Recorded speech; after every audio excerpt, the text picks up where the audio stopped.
What if I told you that right now, above your head, the global economy is quietly breaking, and most people have no idea it's happening? Just something far more dangerous: empty skies where planes should be.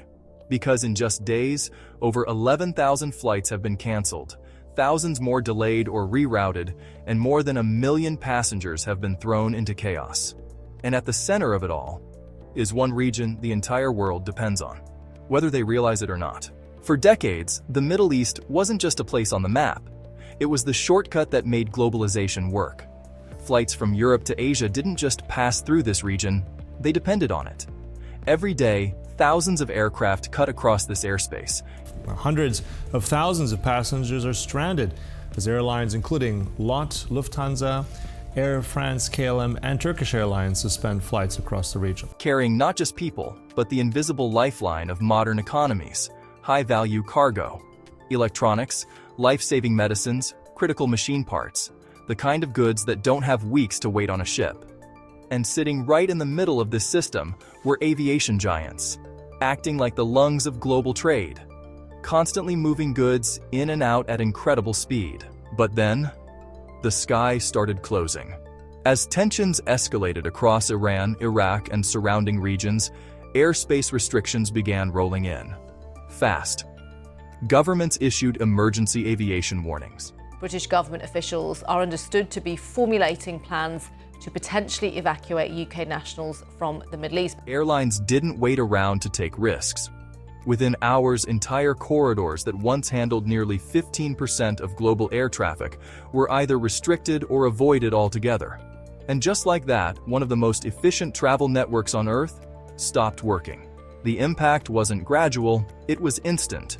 Flights were canceled mid-schedule. Aircraft already in the air were diverted. Early into the flight, she and other passengers like Kalpina Prasad noticed a change in the flight path. Over 145 of them rerouted to more than 70 different airports. Passengers heading to one country suddenly found themselves landing in another. Airports like Istanbul, Muscat, and Karachi became emergency pressure valves, absorbing traffic they were never designed to handle at this scale. And behind the scenes, something even bigger was unfolding. Because when planes stop moving efficiently, the entire system begins to collapse in slow motion. Aircraft end up in the wrong locations, crews exceed legal working hours, scheduling systems break down, and suddenly, airlines can't just resume normal operations, because the network itself is out of sync. It's like trying to run a train system where half the trains are stuck in the wrong cities. And then comes the real cost. Flights that once took 8 hours now take 12 or more. Routes are being pushed north toward the Arctic or dragged south over Africa, both adding massive fuel costs and operational complexity. And in aviation, time is money. Every extra hour in the air isn't just expensive. It reduces how many flights an airline can operate in a day. Fewer flights, higher prices. That's when the ripple effect hits. Air cargo rates begin to surge, not gradually, aggressively. In extreme cases, they're projected to spike multiple times over. And when that happens, companies are forced to make a brutal decision. What deserves to fly and what doesn't? The answer changes everything. Only the most valuable, time-sensitive goods stay in the air. High-end electronics, critical pharmaceuticals, specialized industrial components. Everything else? It gets pushed out of the sky and into the ocean. And that's where the second wave of disruption begins. Because those goods don't disappear. They shift. From air to sea. From fast to slow. From predictable to uncertain. Ports begin to feel the pressure. Warehouses start filling up. Delivery times stretch. And suddenly, a problem in the sky starts showing up at your doorstep. That next day delivery? Delayed.